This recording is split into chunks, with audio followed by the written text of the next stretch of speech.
Hello everyone, and welcome back to my channel. In this quick video, I show you how to access Google Bard quickly, so that you can start a conversation and explore a topic quickly, as every time you want to access Google Bard, you search for it or write the address. Google Bard provides a chat-style experience that allows for a series of prompt and response interactions, unlike a conventional Google search, which responds to a single string of keywords.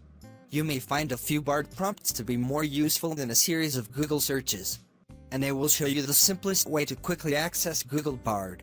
First, open the Google Chrome browser. After that, type the address that appears in front of you on the screen in the address bar. It will move directly to Bard, and Bard is an interactive tool characterized by creative capabilities that allow you to expand the horizons of your imagination, enhance your productivity, and turn your ideas into reality. And you can use this tool directly. In order to access Google Bard directly instead of writing the address every time, you can place a bookmark so that it is easy to access the site quickly. It will enable you to access Bard quickly. Next, I will explain how to use Google Bard so that you, as a user, can access the benefits you desire. I hope that the video is useful to you.